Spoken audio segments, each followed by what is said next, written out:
The crowbar was in the trunk because Harriet Voss had learned over 68 years that you never knew when you were going to need one.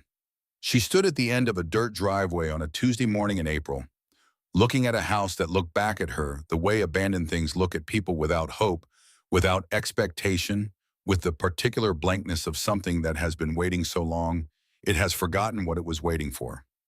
The driveway itself was barely a driveway anymore. Saplings had claimed the center strip. Grass grew in the tire tracks. The hedge on both sides had gone unpruned for so many years that it had stopped being a hedge and become something more like a wall, the branches reaching inward across the gravel until there was barely enough clearance to walk through, let alone drive. She had driven through anyway. The house at the end of it was 2 stories white clapboard that had weathered past white into the silver gray of old wood that has surrendered its paint and made peace with what it is underneath. The porch ran the full width of the front, and it sagged in the middle with the heavy patience of something that had been carrying weight for too long and had decided at some point in the last decade to begin the slow process of setting it down. The roof showed a depression on the east side where the structure beneath had given way. Every window was boarded shut with planks nailed horizontal, the nails rusted to the color of old blood. The front door hung at an angle on its hinges that suggested it had been making a gradual argument for open for years and had nearly won. The land around it had been 9 acres once. Still was technically as of yesterday afternoon when the deed had been recorded in her name at the county clerk's office. 9 acres of Indiana farmland that had spent 30 years growing into whatever it wanted to grow into, which turned out to be chest-high grass and volunteer saplings, and the particular dense wildness of neglected land that has been left alone long enough to develop opinions. Harriet pulled the crowbar from the trunk of her car and stood there with it in both hands and looked at the house for a long moment. She was 68 years old. Her arms were thin in the way that arms get thin when a person has spent decades doing careful indoor work rather than heavy outdoor work. Her hands showed her age in the way that hands always tell the truth before the face gets around to it. She had arthritis in her left index finger that flared in cold weather and had been flaring since April arrived with its indifferent Indiana chill. She had driven 40 minutes on county roads to reach this property, and she had done it alone, and she had not told anyone she was coming because there was no one left whose business it was where she went. She thought about that for a moment. Then she walked toward the house. 7 days ago, Harriet had been sitting in the kitchen of the house on Clement Street, where she had lived for 41 years. Same table she had bought with Leonard the summer after they married. Same curtain pattern she had chosen when their daughter Cecily was still in diapers, a small yellow print that she had replaced twice over the decades, but always with the same pattern because it was the right pattern for that window, and she saw no reason to change a thing that was right. Coffee in the cup that had a small chip on the handle she had never repaired because the chip had been there since the morning Cecily knocked it off the counter learning to walk, and it had become without her deciding it a thing she intended to keep. Leonard had been sitting across from her. Leonard Voss, 70 years old, retired surveyor, the man she had built every version of her adult life alongside, from the apartment they couldn't afford in 1976 to the house on Clement Street, to the years of raising Cecily, and the years after Cecily left, in the years of Leonard's retirement, which had added him to the house full-time in a way that had required certain adjustments she had made without being asked to make them and without being thanked for making them. He was sitting with his hands folded on the table, looking at the table instead of her face. She had taught 3rd grade for 19 years before she left to take care of her mother, and she had spent those years learning to read the signals that preceded difficult conversations, the quality of stillness in a body preparing to say something it has rehearsed. She saw it now. She had seen it the moment she came in from the grocery store and set the bags on the counter and found him sitting there like that. She sat down and waited. He told her he was leaving. There was a woman named Delia, 33 years old. They had been seeing each other for 14 months. He was sorry. He still cared about Harriet. He had stayed as long as he could because he didn't want to hurt her, but he understood now that staying was its own kind of dishonesty, and he owed her the truth. He stood up. He picked up a suitcase that had been sitting just inside the bedroom door, already packed before she went to the grocery store, packed while she was buying the food she would have cooked for the 2 of them this week, and he carried it through the kitchen, past the table where she was sitting, and out the front door. She listened to the car start. She listened to it back out of the driveway. She listened to the sound of it on Clement Street and then the sound of Clement Street without it. 48 years. Assembled in the specific way that long marriages are assembled, not all at once, not by grand decision, but by the accumulation of ordinary days, each one unremarkable, on its own significant only in the aggregate.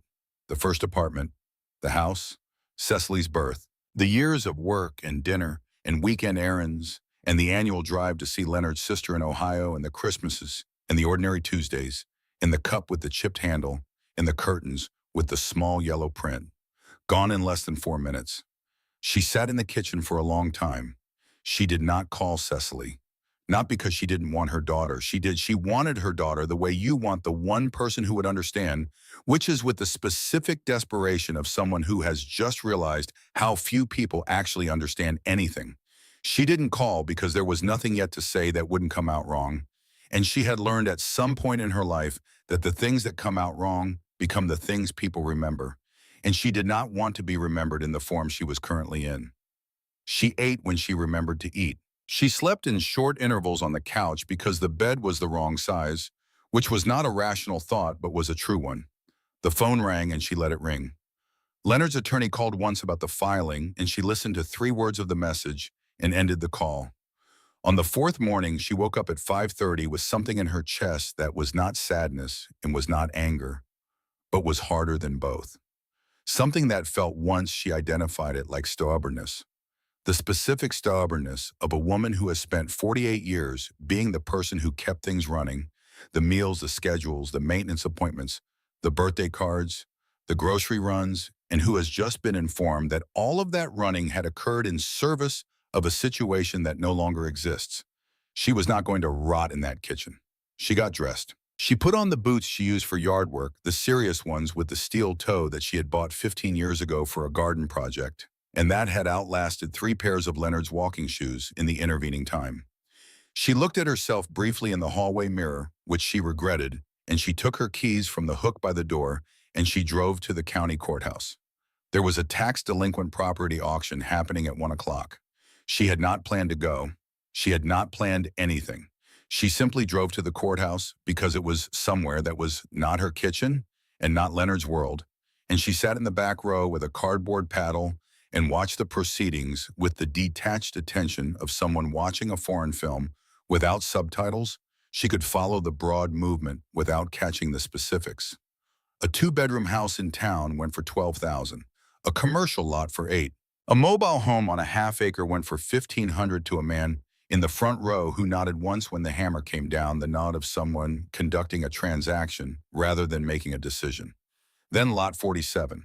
The auctioneer described it in the specific monotone of a man whose enthusiasm for the inventory ran out several items ago. Farmhouse, 9 acres, rural road, unoccupied for approximately 30 years. Tax delinquent since 1989. Starting bid $1. The room produced no response. The auctioneer said it again. $1 for 9 acres and a farmhouse. A few people shifted in their seats. Someone in the middle section said something quiet to the person next to them, and the person next to them produced a small sound that was the auditory equivalent of a shrug. The property was known, apparently. Known the way things in small counties are known not from direct experience, but from accumulated community consensus. The kind of knowing that passes from person to person without being examined and becomes through repetition, a kind of fact. Harriet raised her paddle. $1. A man in the 3rd row turned around to look at her. He was perhaps 55, wearing a jacket with a farm equipment logo on the breast pocket. He looked at her the way people look at someone who has done something unexpected in a public setting, with the specific attention of someone trying to determine whether what they've witnessed is interesting or concerning. He raised his paddle. $3. Harriet bid $5. The man looked at the woman beside him. The woman shook her head with the decisive brevity of someone who had already conducted this conversation internally and reached her conclusion before the bidding began. Harriet bid $7. The hammer came down. The clerk at the recording window looked at Harriet over her reading glasses with an expression that sat precisely at the intersection of professional neutrality and personal skepticism. She processed the paperwork with the efficiency of someone who has documented many decisions she would not have made herself and has developed a philosophy about that. Harriet signed in where indicated. She received the deed and the key ring, 3 keys on a ring with a tag and identifying the property by lot number and a notation about the tax status. She drove out to the property that same afternoon, and now she was standing at the end of the driveway with the crowbar in her hands and the house in front of her, and she was aware that she looked from whatever perspective existed to observe her like a woman who had not fully thought through what she was doing. This was accurate. She was also aware that fully thinking through things had not recently produced outcomes that recommended it as a strategy. She walked to the porch. She tested the left edge first where the support structure connected to the house. The boards held her weight with only moderate complaint. She worked along the edge to the front door and tried the keys. The first key didn't fit the lock. The second key fit but wouldn't turn. The third key fit and turned, and the door, after a moment of persuasion applied, with her shoulder opened inward, with the groan of a thing that has been closed too long and has developed structural objections to the alternative. The smell that came out was what she expected. Old wood mildew, the flat mineral smell of a space that has been sealed for years. She stepped inside. The interior was dim. The boarded windows let in thin lines of light along their edges, enough to see the shapes of things without seeing the things clearly. A sofa with cushions that had gone to the shape of absence. A side table with something on it she couldn't identify in the low light. The floor was wide pine planks darkened by decades filmed with dust that showed her boot prints as she moved. She was 2 steps inside when her right boot came down on something that wasn't the floor. She looked down. A photograph. Black and white, slightly curled at the edges, the emulsion cracked in the way of old photographs that have been exposed to cycles of humidity and dryness over many years. She could see the image even in the dim light, a family posed in the formal way of mid-century family photographs. A man and a woman and 2 boys of perhaps 8 and 10, arranged on what appeared to be the porch of this same house, the porch that now sagged behind her. They looked at the camera with the particular solemnity of people who understood that a photograph was a significant undertaking and behaved accordingly. She crouched down and picked it up, turned it over. On the back in pencil, one word: help. The handwriting was small and careful. Each letter fully formed the kind of handwriting produced by someone who had been taught penmanship as a discipline and had kept the habit. The pencil had pressed firmly into the paper, firmly enough that she could feel the impression of the letters with her fingertip even before she saw them in the dim light. She stood in the doorway of the farmhouse with the photograph in her hand and the word on its back in the dim interior ahead of her, and she stayed there for a long moment without moving. Then she went back to the car for her flashlight. She spent the rest of that first day doing an inventory, the systematic, methodical inventory of a woman who had spent 19 years managing a classroom and understood that you did not develop a plan for a space until you understood what the space actually contained. She moved through those rooms with her flashlight and her notepad, making notes not about what she intended to do, but about what was there. 2 bedrooms upstairs, both small, both still containing furniture, bed frames, a dresser in the larger room, a desk in the smaller. A bathroom with a clawfoot tub and fixtures that had corroded past the point of function.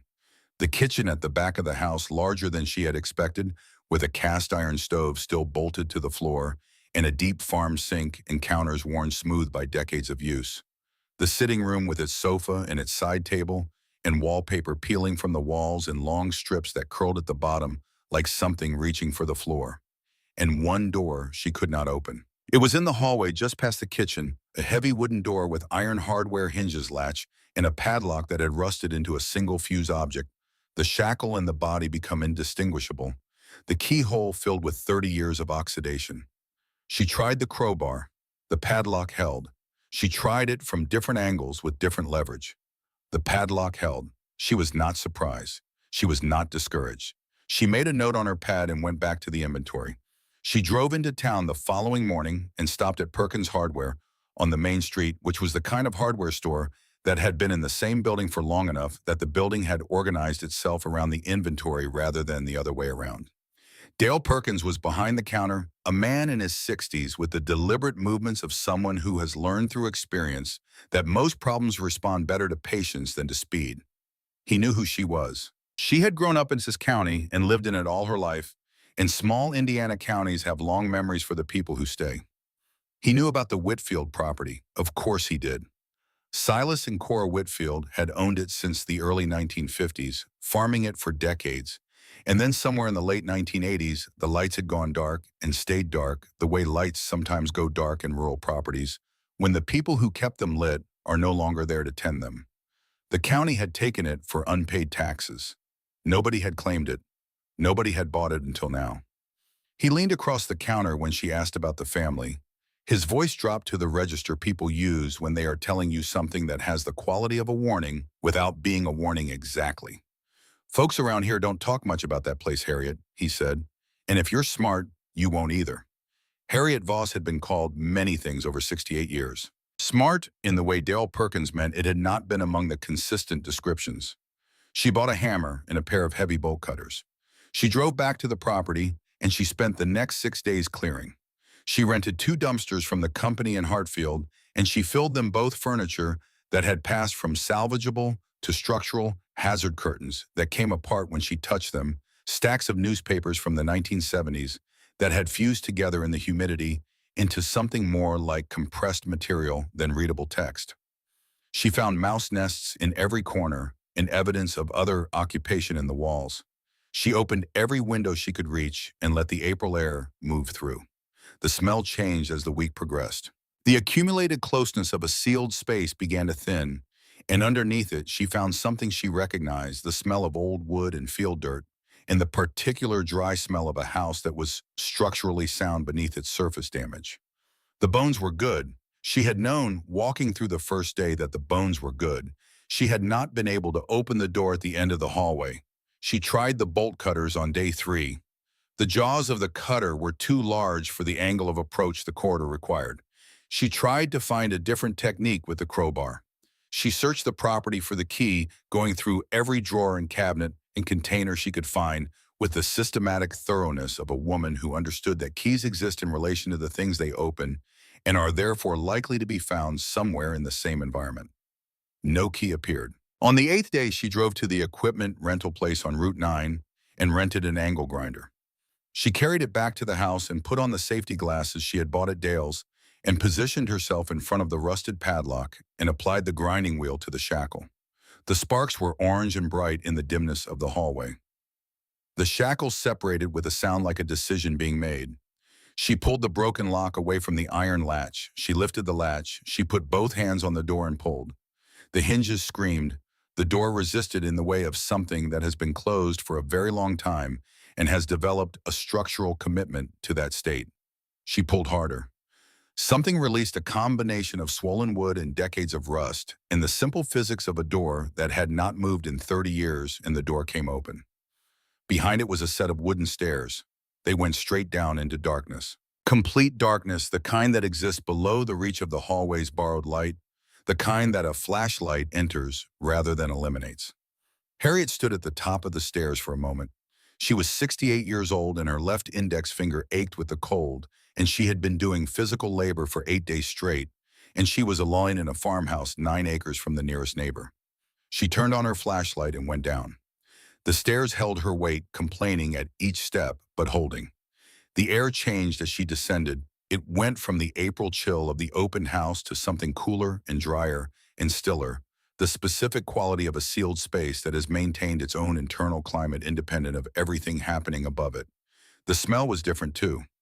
Less of the surface decay she had been managing upstairs, more of something older and more fundamental. Paper, she thought.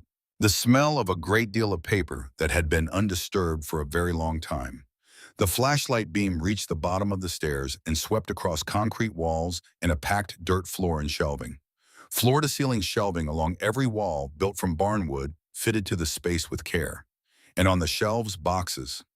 Cardboard boxes, dozens of them, each sealed with packing tape that had turned brown and stiff with age, each sitting in its position on the shelf, with the particular neatness of things that have been placed rather than stored. She counted them, then she stopped counting. She pulled the nearest box from its shelf and set it on the floor, and crouched over it and worked the old tape loose from the flap and opened it.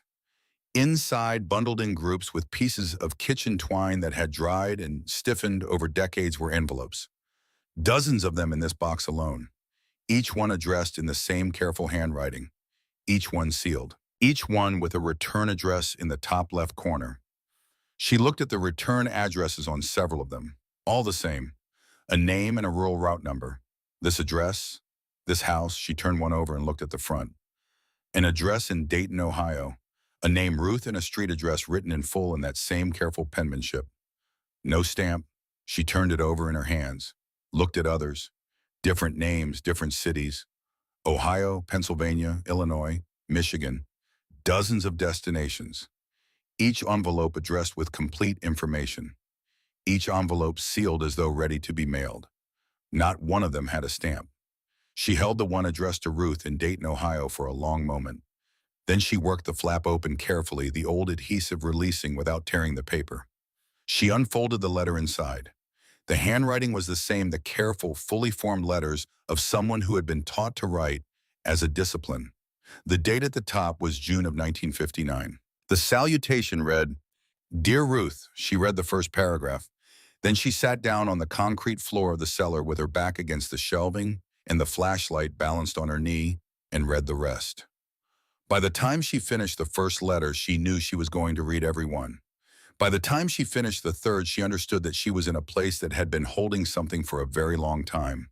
Something that had been sealed in the dark and kept dry and organized with care, kept not because it was forgotten, but because it was not ready to be found. Kept by someone who intended it to be found someday by the right person. She had been in this county for 68 years. She had bought this house for $7. She had broken down the door on the 8th day. She did not yet know why it felt in the dim flashlight light of the cellar with the old letter in her hand like none of those things had been accidents. She would know before morning. She carried 4 boxes up from the cellar that first evening. Not because 4 was a manageable number, though it was, because her arms gave out on the 4th trip and she sat down on the hallway floor at the top of the stairs and decided that the boxes would keep until morning, and she would not. She spread the contents of the 4 boxes across the kitchen table and worked by the light of the work lamp she had brought from the car, a good lamp, the kind that made honest light rather than the yellow approximation that older bulbs produced. The kitchen table was wide enough to lay things out in the organized way she needed, the way she had learned in the classroom, years when managing 33rd graders required that every surface serve a purpose and every piece of paper have a place. She sorted by date first. It was slow work because the dates were not always in the same position on the letters. Cora Whitfield had written with consistency in her penmanship, but not always in her format. Some letters opened with a full date across the top. Some had only the month and year noted in the margin. Some had a date embedded in the body of the text rather than displayed at its head. Harriet read enough of each letter to locate the date and then set it in sequence, building a timeline across the table from left to right, the oldest to the right where she had started, and the newest accumulating toward the left. The oldest letter she found in those first 4 boxes was dated June 1959. Cora Whitfield had been writing for 3 years before that. Or she had been keeping what she wrote, or she had written before and destroyed those and begun again in 1959 with the specific intentionality of someone who has decided that this time the record will be kept. Harriet could not know which. She noted the uncertainty on her pad and continued. The letters went to many recipients. Ruth in Dayton was the most frequent. Ruth appeared to be a sister based on the familial ease of the language and the references to shared childhood and shared family. There was a cousin in Pennsylvania, a woman named Dorothea, who received letters at irregular intervals. There were letters to people in Illinois and to one woman in Michigan whose relationship to Cora the letters did not specify, but whose name Evelyn appeared with enough frequency to suggest significance. There were letters to people Harriet could not place at all, people who appeared once or twice in the correspondence and then not again reached for and then apparently set aside. Every letter had been written. Every letter had been sealed. Every letter had been addressed with the full postal information needed to deliver it. Not one of them had ever left this house. The story assembled itself across the kitchen table in the specific way that difficult stories assemble. Not cleanly, not with a beginning followed by a middle followed by an end, but in the layered fragmentary way of truth told in pieces by someone who could only tell a piece at a time. Harriet had to read across multiple letters, cross-referencing dates and recipients to build the sequence that any single letter assumed the reader already knew. She had been doing this kind of assembly her whole life.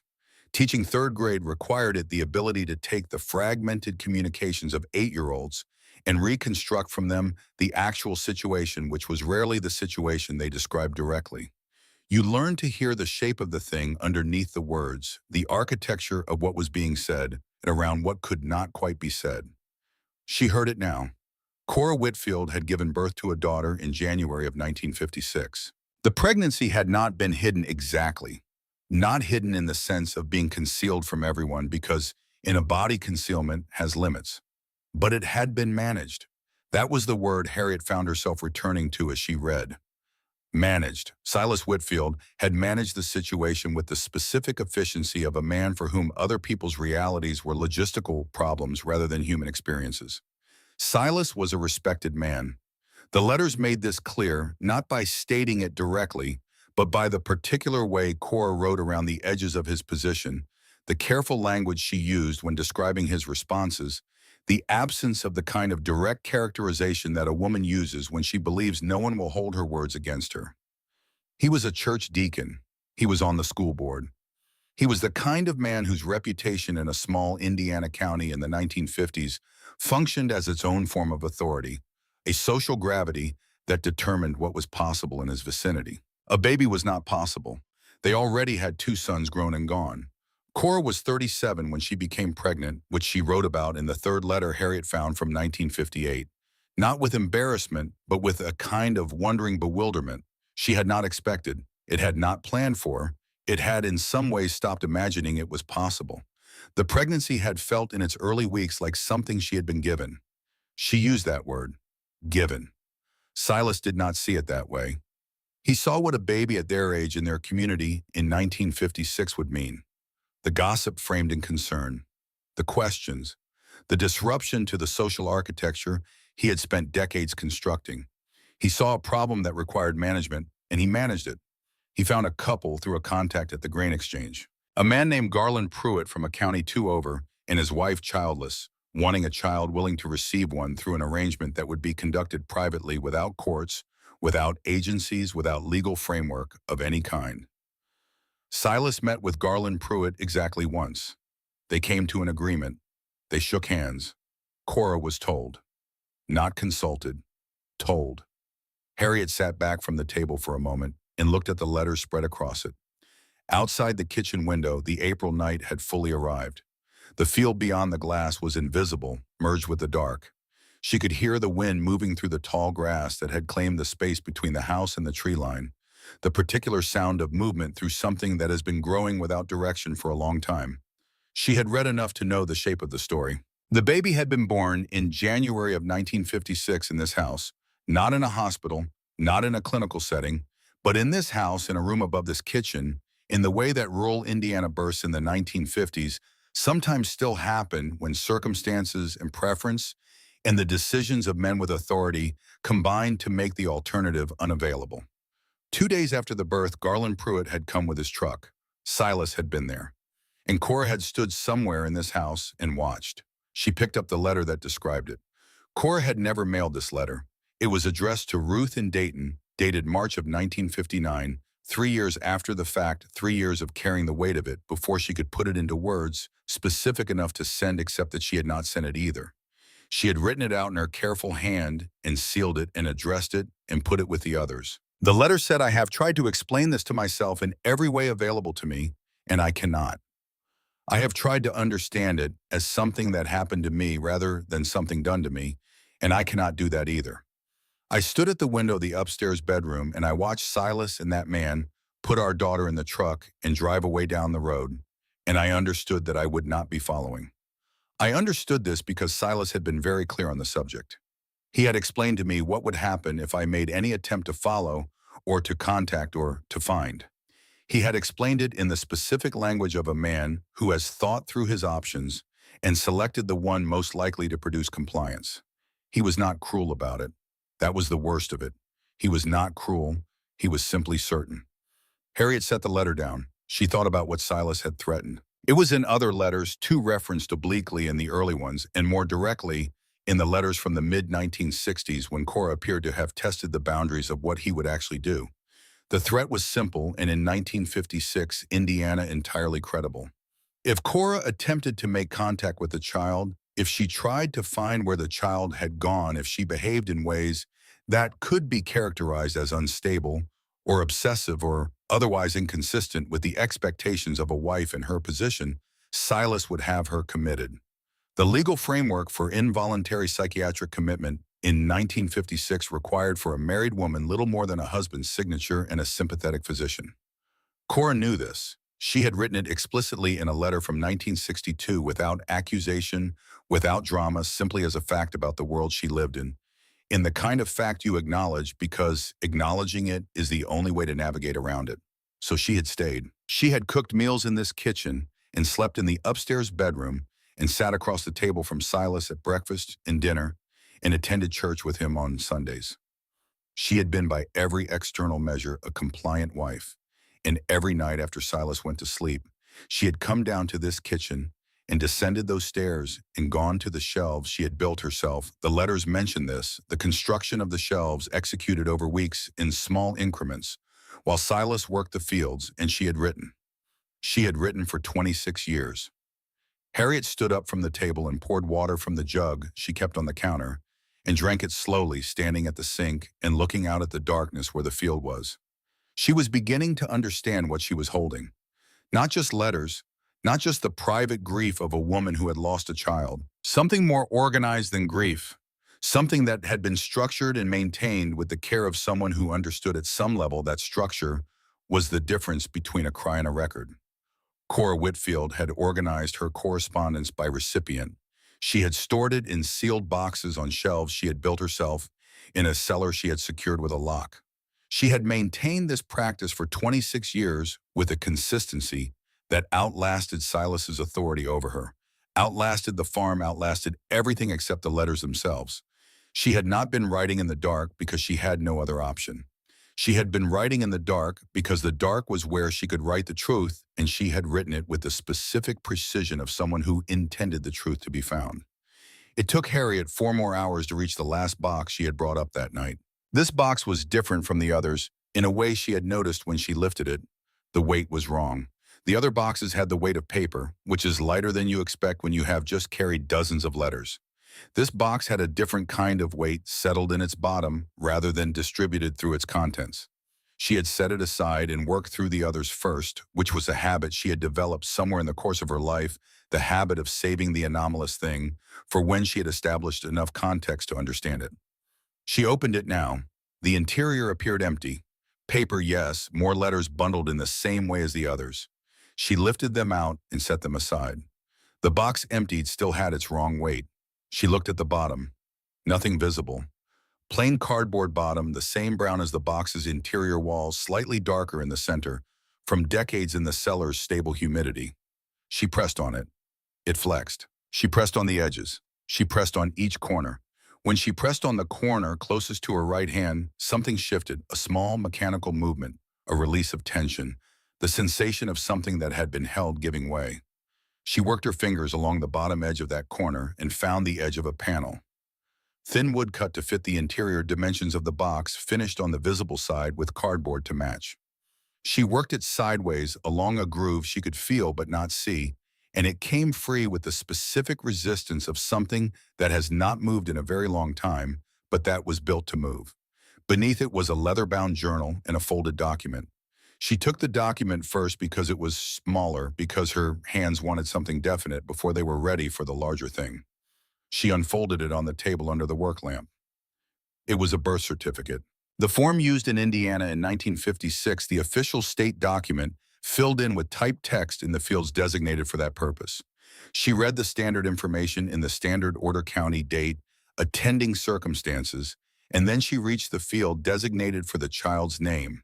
The name on the certificate was Harriet. She read it twice. She read it a third time because the first 2 readings had produced a result her mind was not yet prepared to receive as final. The name on the birth certificate was Harriet. The date of birth was the 14th of January, 1956. The county was this county. The mother listed was Cora May Whitfield, née Calloway. The father listed was Silas James Whitfield. The address of birth was the rural route number of this property, this house, this address, the 9 acres she had bought for $7, 7 days ago. She set the document on the table. She had been born on the 14th of January, 1956. She had been told by the parents who raised her that she was born at a small hospital in the next county and that the adoption had been handled through an agency and that her birth mother had requested privacy. They had said her birth mother's name was not something they knew. They had said the agency had been very clear about the privacy arrangement. They had said these things at intervals across her childhood in response to questions she had eventually stopped asking because the answers never changed, and she had understood at some point that the answers were the boundary and not the information. She was 68 years old. She was sitting in the kitchen of a farmhouse she had bought for $7. The woman who had written 26 years of unsent letters in the cellar below this floor had named her daughter Harriet. The date of birth on the document on the table matched the date on Harriet Voss's own birth certificate, the one in the folder in the filing cabinet in the house on Clement Street, the document she had been given by the parents who raised her. Same date, same county, same state. She sat with this for a long time. The work lamp made its steady light across the table. The letters were spread in their chronological arrangement across its surface. The journal was still in her hand unopened. Outside, the wind moved through the field. The house around her was quiet in the way of houses that have been keeping something. She opened the journal. The handwriting was the same handwriting as the letters, the careful, fully formed penmanship. But the journal was different from the letters in a way she felt before she could articulate it. The letters had been written for someone else, shaped by the awareness of a reader, calibrated to communicate. The journal had been written for no one, or for everyone, or for the particular someone who would find it the same thing, maybe in the specific logic of a woman who had understood that her only audience was the future. She read for 2 hours without stopping. The journal confirmed what the letters had suggested and added what they had not said. The night of the birth detailed in language that was specific without being clinical, the language of a woman recounting something her body remembered even when her mind sought other vocabulary. The 2 days that followed described with the particular attention of someone who understood even in the moment that she was counting. She had known Cora had written that she was counting. On the 16th of January, Garland Pruitt had come in the morning. Silas had been there. Cora had not been in the room where it happened. She had been in the upstairs bedroom and she had heard the sounds from below the door. The voices, the particular silence that follows after a door closes when what has gone out through it was the thing you most wanted to keep. She had gone to the window. She had seen the truck. She had watched it go down the road until it was no longer visible. She had gone back to the bed. The journal continued from that day forward. Not every day there were gaps, sometimes weeks, sometimes longer. But it continued tracking what Cora had lived in this house across the years that followed. The gradual erosion of whatever she had once been toward whatever she became. The discovery through careful and covert means of small pieces of information about where the child had gone. The name Pruitt, the name of the man Silas had used appearing in county records in connection with a family in a neighboring county. The slow and painstaking reconstruction of a trail that led always just short of the destination. The last entry was dated March of 1985. The handwriting in this entry was different from the earlier ones. The careful penmanship still there, still legible, but compressed, the letters slightly smaller. The pressure on the page heavier, the lines less evenly spaced. The handwriting of someone writing under a different kind of urgency than they had written under before. Cora wrote that she had finally obtained a name. Not a location, not an address, not a means of contact, just a name. The name the Pruitt family had given the child. She had gotten it from a woman she did not name, through a means she did not specify, at a cost she described only as everything I had left to trade. She wrote that she intended to act on it. She wrote that she had been silent long enough. She wrote that Silas was no longer in a position to threaten her with anything that she feared more than the silence itself. She wrote the name. Harriet set the journal on the table and pressed both palms flat against the surface. The name Cora had written, the name she had finally obtained in March of 1985, after 26 years of searching, the name the family had given to the child born in this house on the 14th of January 1956, was Harriet. Not Harriet Voss, not the married name, just Harriet. The first name, the name that matched. She had been born in this house. She had spent 68 years in this county, within driving distance of this property, within the same small world of rural Indiana, that Cora Whitfield had occupied for 3 decades after losing her. It was possible, it was more than possible. It was nearly certain in the same spaces at different times. The same stores, the same roads, the same county offices. Cora had died in 1994. The county records would tell her this later, but she did not know it yet as she sat at the table. Harriet did not yet know how close Cora had come in March of 1985 to what she had spent 26 years trying to reach. She did not yet know that Silas had not waited for Cora to act on the name she had found. All of that would come. What she knew now, sitting at the kitchen table of this farmhouse with the journal and the birth certificate in front of her, and the letters spread across the table's surface, and the work lamp making its steady, honest light across all of it, what she knew was this. The woman who had written these letters had named her Harriet. She had bought this house for $7. She had broken down the door on the 8th day because she was not the kind of person who walked away from a stuck door. She reached for her phone. It was past 2 in the morning. She found Cecily's name. She looked at it for a moment, her daughter's name on a small screen in a dark kitchen in a farmhouse that was not what anyone had thought it was. She pressed call. Cecily answered on the second ring, the specific alertness of a daughter who answers a 2 in the morning call from her mother, already knowing that the world is tilted. Cecily, Harriet said, "I need you to come here. I found something." She paused, and then she said the part that she had not yet said to anyone because she had not yet been ready to say it out loud, not even to herself. She said, "I found something about me." She listened to Cecily breathe on the other end of the line, heard the sound of her daughter sitting up in a dark room 300 miles away, orienting herself to a conversation she had not been prepared for. "I'll be there in the morning," Cecily said. After they hung up, Harriet sat at the table for a while longer. She looked at the letters. 26 years of them. A woman she had never met had spent 26 years writing letters in a dark cellar to a daughter she could not find letters she could not send, keeping the record of a loss that the world around her had required her to act as though she had not sustained. Cora Whitfield had died not knowing. She had gone into the care facility in 1987. Harriet would learn from the county records the next day, 2 years after she had written the final journal entry about the name she had found. Silas had arranged that, too. The journal would make it clear in entries that Harriet had not yet found in the boxes still in the cellar, that what Cora had described as his inability to threaten her with anything she feared more than silence had been incorrect. He had found one more thing. He had used it. And the facility had received her in 1987, and she had declined in the way that people decline when they have been finally and completely separated from the thing that kept them coherent, and she had died in 1994. Harriet had been 38 years old in 1994. She had been in this county. She set her hand on the journal, on the birth certificate, on the letter from Ruth, the first one dated June of 1959, the one she had opened in the cellar and carried upstairs, still unfolded the one that had started all of this.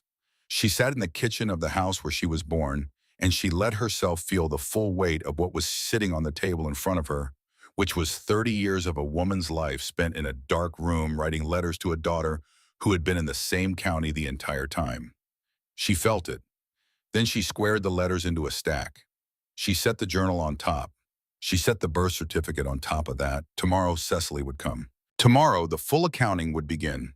Tonight, she was going to stay right here in this kitchen with the lamp burning and the wind in the field and the house settling around her, and she was going to let herself understand what it meant that she had bought this house for $7 and had broken down every door that needed breaking and had gone all the way to the bottom of the stairs. She had been born here. She had come back. The letters had been waiting. Cecily arrived at 10:30 in the morning. Harriet heard the car before she saw it, the sound of tires on the gravel that remained in the driveway's center strip, the particular crunch of a vehicle navigating cautiously around the encroaching hedge. She was on the porch when the car came into view, sitting on the one section of decking she had verified could hold weight, without misgiving, a mug of coffee in her hands, a journal in her lap. She had not slept. This was not a complaint, and she did not frame it as one even internally. She had sat at the kitchen table until 4 in the morning, reading through the letters she had brought up from the cellar, and then she had gone down and brought up the remaining boxes. 4 trips on the wooden stairs that complained but held, and she had spread the contents across the kitchen floor in the chronological arrangement she was building, and she had read until the gray light of the April morning began to show at the edges of the boards covering the kitchen window. Then she had made coffee and come outside. Cecily got out of the car with the specific efficiency of a woman who has driven 300 miles through the night on a mission she does not yet fully understand, but has committed to regardless. She was 40 years old, and she had her father's height and her mother's jaw, and the expression on her face as she walked toward the porch was the expression of someone who is preparing to receive information and is not going to let fear of what it might be show in her posture. She looked at the house, then she looked at her mother. "You look terrible," she said. "I didn't sleep. I can see that."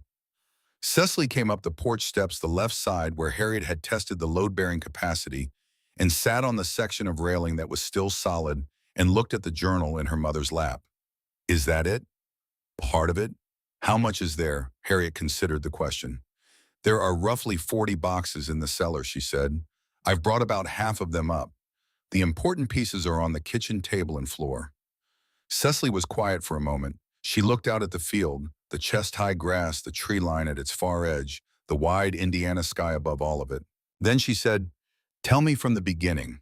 So Harriet told her. She told it the way she had arranged it in her own understanding overnight, not in the order she had discovered it, which was the order of a person moving through a dark space with a flashlight, catching pieces of things at the angle of available light.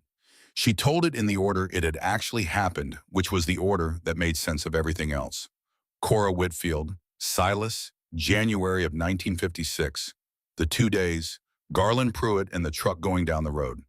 She told it without editorializing. She presented the facts in sequence the way she had learned to present things to 8-year-olds who needed the world organized before they could absorb it clearly directly in the order that each piece prepared the ground for the next. When she reached the birth certificate, she stopped. Cecily had been listening without interruption. She had the quality of a good listener, not the performative stillness of someone demonstrating that they are listening, but the genuine quiet of a person whose attention is fully occupied by what they are receiving. She looked at her mother. Harriet said, "The child's name on the birth certificate is Harriet. The date of birth is the 14th of January, 1956. It matches my birth certificate, the one I have always had."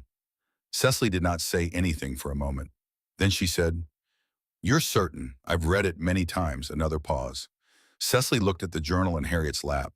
She looked at the house around them. She looked at her mother's face with the specific attention of someone who is checking not for information, but for stability, making sure that the person in front of her is inside the weight of what she has just said, rather than underneath it. She said, "Show me." They went inside. The kitchen table held the organized accumulation of the overnight reading the birth certificate in the center, where the light from the newly unboarded window fell on it clearly, the journal beside it, the letters in their chronological arrangement spreading outward from the center, the way a record expands from its beginning. The kitchen floor held the boxes Harriet had not yet fully sorted their contents, partially extracted, each one tagged with a piece of paper and a note in Harriet's handwriting about its date range and recipient list. Cecily stood in the kitchen doorway for a moment and looked at all of it. Then she walked to the table and picked up the birth certificate and read it with her hands steady and her face doing the specific work that faces do when they are processing something that is simultaneously a fact and an impossibility. She set it down. She picked up the journal and read the final entry, March of 1985, the compressed handwriting, the name. She set it down. She picked up the first letter, the one from June of 1959, addressed to Ruth in Dayton.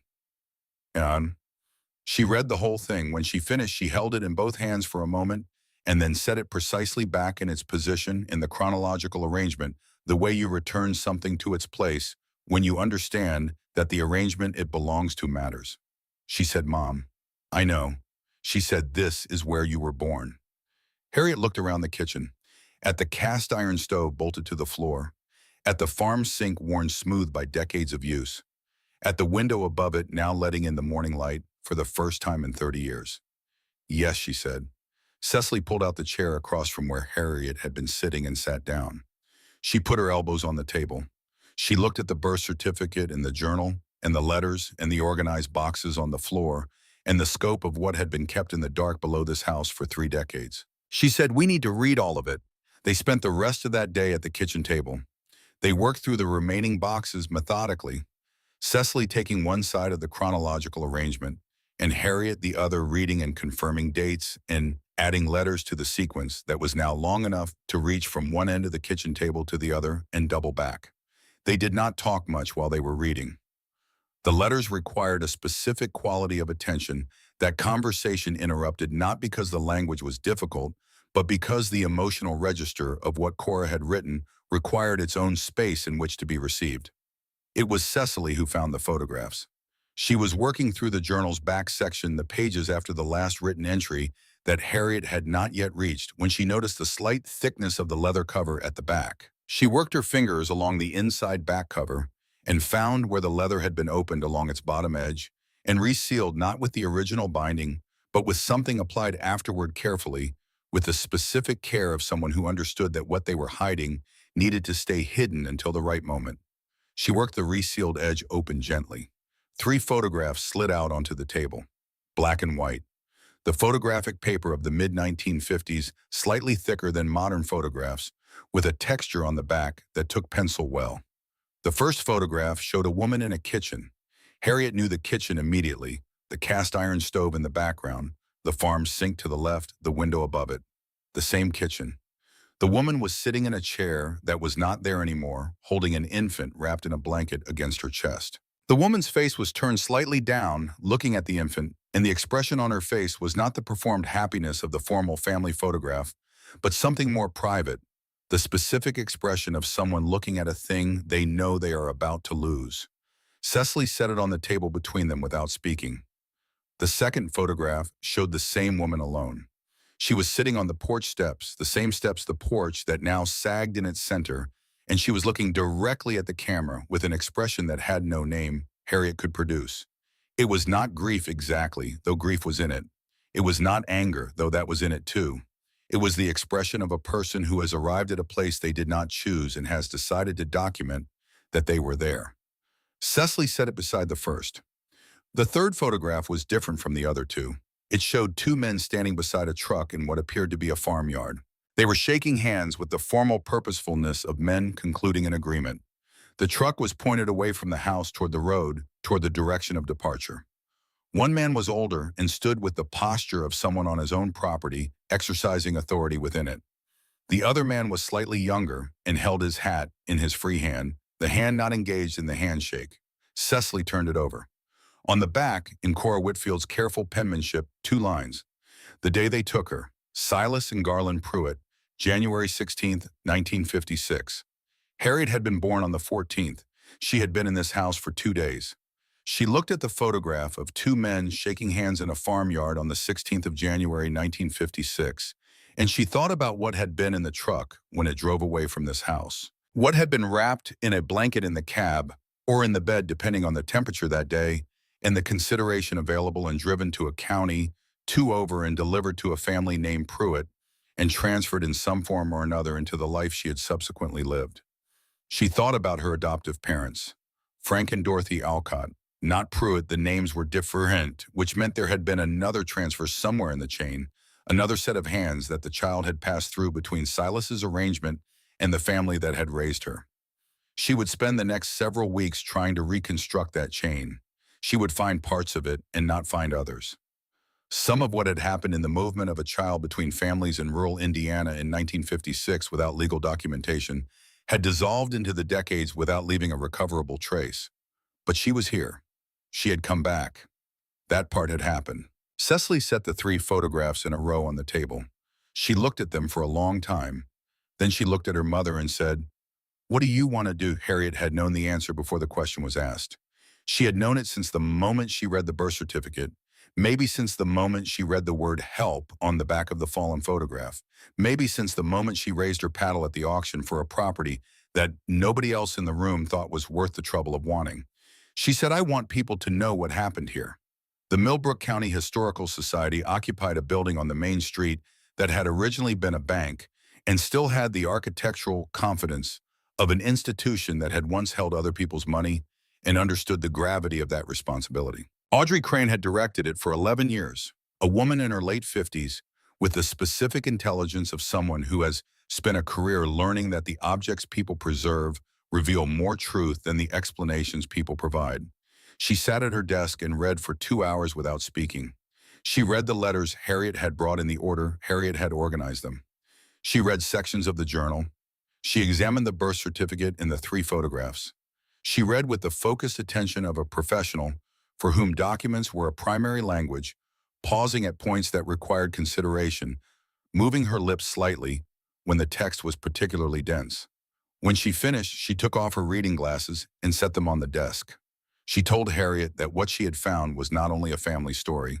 She said she had been working in historical preservation long enough to recognize when a personal archive was also a public record. What Cora Whitfield had built in that cellar, the organized correspondence, the journal, the preserved documents, the deliberate concealment in a form designed for eventual discovery, was one of the most complete first-hand accounts of informal child transfer practice that she had personally encountered in 11 years of this work. It was not an isolated practice, she said. Rural communities across America had managed similar situations through private arrangement for decades, avoiding legal systems that were inaccessible or unwanted. The arrangements left no paper trail because that was the point. The women who lost children in these arrangements left no record because they had no mechanism for leaving one. Except Cora. Cora had built the mechanism herself in the dark over 26 years. She had built shelves and organized boxes and dated correspondence and sealed everything against the humidity and hidden the most important documents in a compartment she constructed by hand. She had done all of this in the specific faith of someone who did not know when or whether they would be found, but who understood that the alternative to trying was silence, and silence was not something she was willing to choose. Audrey said she would like to arrange for the complete archive to be professionally preserved. She named a facility, she named a process, she described the conditions under which the letters would be maintained and the access that would be provided to researchers. She asked Harriet whether she was willing. Harriet said yes. She said it without hesitation and without the kind of grief she might have expected to feel at releasing the letters from her custody. The letters had never been hers to keep. They had been Cora's to give, and Cora had given them to whoever found them. And finding them meant continuing what Cora had started, which was the project of making the record available. Declan Marsh was younger than Harriet had expected. He was perhaps 30, with a direct way of asking questions that created the sensation of being taken seriously, not interrogated, not pushed, but genuinely regarded as a person whose experience contained information worth having. He spent a full day at the farmhouse. He read letters at the kitchen table. He went down into the cellar with a flashlight and spent a long time down there, long enough that Harriet went to the top of the stairs and called down to check on him. He was looking at the shelves, at the way the boxes had been organized, at the compartment in the last box, the panel that had been fitted by hand into a groove that had been cut by hand with care in the specific hope that someone would eventually find the right pressure point and feel it give. He came back upstairs and sat at the kitchen table and asked Harriet, "How did it feel to stand in the room where you were born?" She thought about the question. She gave it the time it deserved. She said, it felt like walking into a sentence I had been trying to finish my whole life. He wrote the article over the following week. It appeared on the front page of the county paper on a Thursday, and Harriet read it at the kitchen table of the farmhouse with coffee that she had made on the cast iron stove, which she had gotten working again with the help of a manual she had found online and 3 days of patient effort. He had written it carefully. He had treated Cora's story with the respect it deserved without performing that respect in a way that called attention to itself. He had gotten the facts in the right order and the significance of those facts in the right proportion. He had quoted Harriet's sentence about the sentence she had been trying to finish, which she had not expected him to include, and which, when she read it in print, she understood was the most accurate thing she had said in the conversation. The phone began ringing that same day. The first call came from a woman named Dolores Mabry, 67 years old, born in 1957, informally adopted as an infant through an arrangement her parents had always described as coming through a family friend. She had tried for years to obtain records and had found nothing, no court filing, no agency documentation, no paper trail of any kind. She had read the article and had experienced something she described to Harriet in a voice that held itself very carefully together as recognition. She thought she was the only one, she said. Harriet told her she was not. 2 more women called that week. Barbara Colton, 65, born in 1959. Ruth Phelps, 54, born in 1970, both from the same county. both placed with adoptive families through informal arrangements, both given clean, simple explanations by the people who raised them and left to wonder in the years since whether the explanations were the whole story. They were not the whole story. Barbara Colton drove to the farmhouse on a Saturday afternoon and sat with Harriet on the porch for 3 hours. She had tried to obtain her adoption records in the 1990s and been told by the county clerk that no records existed. No court order, no case file, no documentation of any kind. As far as the official record was concerned, Barbara Colton had arrived in her adoptive family's life without institutional origin fully formed, as though children sometimes simply appeared. Harriet listened. She was not by nature a woman who put herself at the center of public narratives.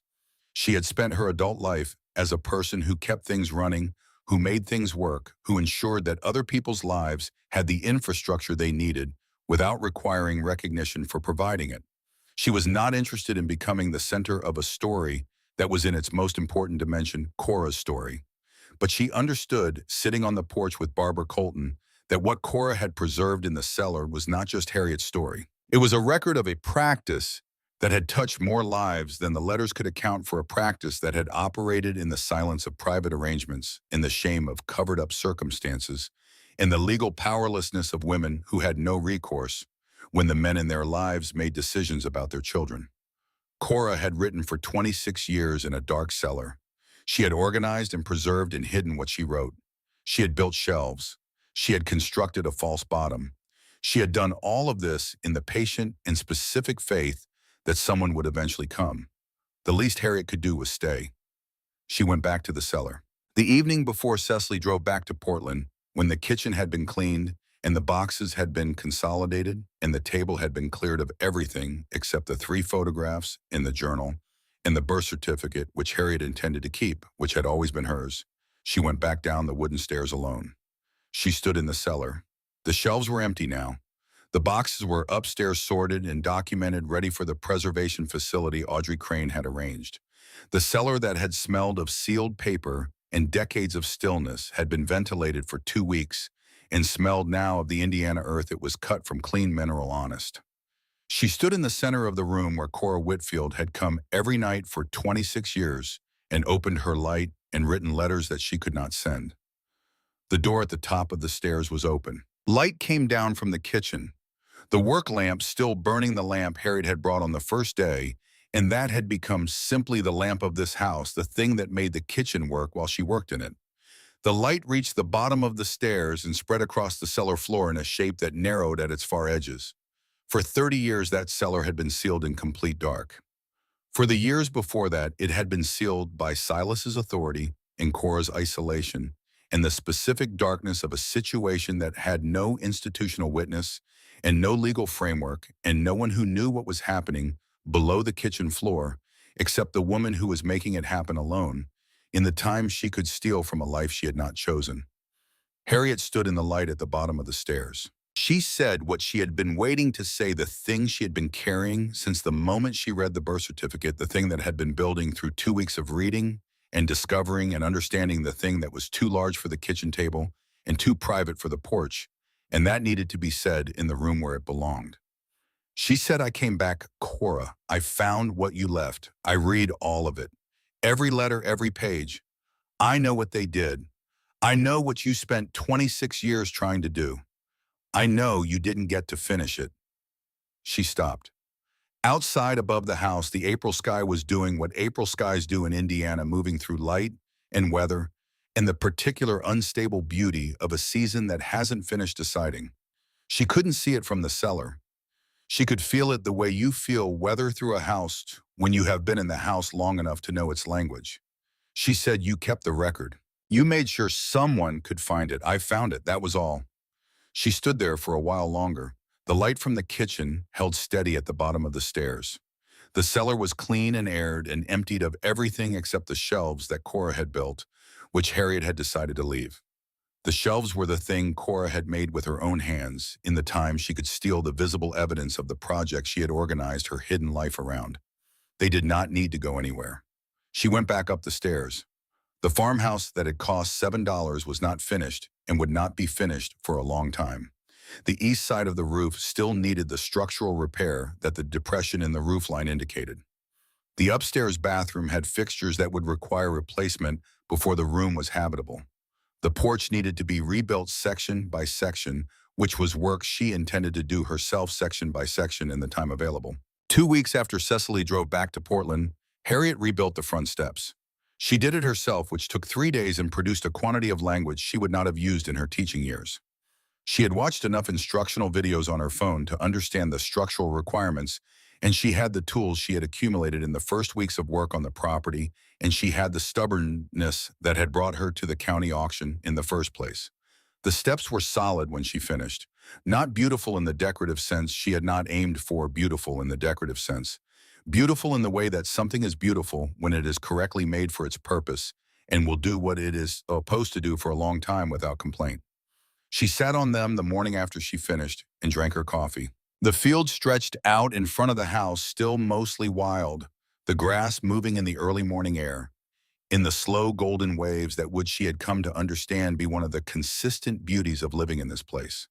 The tree line at the far edge of the 9 acres was birch and elm, and something she had not yet identified, trees that had established themselves in the 3 decades of the property's vacancy and that were now substantial enough to provide a windbreak in the cold months. She thought about what Leonard had thought he was doing when he packed his suitcase and sat down at the kitchen table and told her he was leaving. He had thought he was ending something, departing from a life that had run its course, moving into a future that had more of what he wanted in it. She did not think he had given much consideration to what he was doing for her, because it had not occurred to him that he was doing anything for her, because the category of things Leonard did for Harriet had never included leaving. But he had sent her here, not with intention, not with anything except the ordinary selfishness of a man who had decided his own comfort was the primary consideration and had acted on that decision without looking at the periphery of his actions. But the chain was direct: the kitchen table, the auction, the $7 bid, the crowbar, the cellar door, the bottom of the stairs, the word on the back of the photograph. He thought he was discarding her. He had sent her home. Cecily called on the Wednesday after the steps were finished and asked whether Harriet had thought about what came next. Not the farmhouse. Cecily had stopped asking about the farmhouse, had accepted that the farmhouse was not a question, but an answer. She meant the broader question: the archive, the other women, the pattern that Audrey Crane had named and Declan Marsh had written about, and that was now through the mechanisms of a county newspaper article shared by people who recognized something in it, beginning to reach beyond the county. Barbara Colton had called again. She and a retired social worker from the next town were forming something not formal, yet not organized in the institutional sense, but real in the way that things become real when 2 or more people who understand the same problem start talking about it in practical terms. They wanted to establish a means by which people like Dolores Mabry and Barbara Colton and Ruth Phelps, people who had been placed informally and had no records and had spent decades wondering, could connect with whatever documentation still existed, wherever it existed in whatever form. They had asked whether Harriet would be involved. Harriet had told them she would support what they built, but would not lead it. Cora's archive had given the effort its foundation, and Harriet would do what she could to make that foundation available, but the work of building on it belonged to the people who needed it most, and she was not certain she was that person. She told Cecily this. Cecily was quiet for a moment. Then she said, "What are you certain of?" Harriet looked out at the field, at the birch and elm at its far edge, at the 9 acres of Indiana land that had spent 30 years growing into whatever it wanted to grow into and had arrived through that process at something that had its own integrity. She said, "I'm certain this is where I started. I didn't know it for 68 years. Now I know it." Cecily asked whether that was enough. Harriet thought about Cora, about the 26 years, about the shelves built by hand in the dark, about the compartment in the bottom of the last box fitted with such care that Harriet had almost missed it, almost carried the box back to the cellar without feeling the wrong weight. About March of 1985, and a name finally obtained and an intention finally formed, and then Silas's last act of authority exercised with the same cold efficiency as every other act in the story. About the cellar door standing open now every day, light reaching the bottom of the stairs. She said it's more than enough. In the autumn, when the Indiana trees had gone to their colors and the field had taken on the dry gold of the late season, the county museum opened the Whitfield Archive for research access. Harriet drove to the opening. She stood in the climate-controlled room where the letters were housed and looked at the first letter, the one from June of 1959, the one she had opened in the cellar by flashlight, on the first night, now mounted in an archival sleeve, now part of a documented collection with a catalog number and an access procedure and a place in the permanent record. She did not touch the glass. She drove home through the county roads, the same roads that connected the farmhouse to the town, and the town to everything else in the small world she had lived in her entire life. The roads she had driven for 68 years, without knowing that one of them led to a house where she had spent the first 2 days of her existence in the arms of a woman who spent the next 30 years of her life trying to find her way back to her daughter. She turned off the county road onto the gravel of the driveway she had begun to clear of saplings. The house appeared at the end of it. The west-facing windows caught the late afternoon light and held it the glass that she had cleaned, returning something to the world instead of keeping it. The porch still needed work. There was always more work, but the steps she had built were solid, and the door hung correctly on its repaired hinges, and the window above the kitchen sink showed the light of the room inside the warm light of a lamp burning in a space that was being used and lived in and tended. She parked and got out. The evening air smelled of turned earth and the dried grass of the field and the wood smoke from a fire somewhere down the county road. The sky above the 9 acres was the deep, serious blue of an autumn evening, the color that arrives when the day has committed to becoming night. She stood by the car for a moment and looked at the house. Then she walked up the steps she had built and opened the door and went inside. The cellar door in the hallway was open, as she always left it now. Light from the kitchen fell through the opening and reached the bottom of the stairs, illuminating the empty shelves along the walls, the shelves Cora had built board by board in the years when the dark below this house was the only space available for the truth. The shelves were empty. The truth was out. Harriet went to the kitchen and put the kettle on and sat down at the table and looked at the 3 photographs she had kept Cora holding, an infant Cora on the steps, 2 men shaking hands beside a truck on the 16th of January, 1956. She looked at them for a while in the quiet of the house. Then she got up and did what there was to do, which was to continue. The roof on the east side, the upstairs bathroom, the second section of porch railing. The field slowly over seasons being brought back from what it had become on its own towards something she was only beginning to have a vision of. There was work enough for a long time. She had a long time. She was home.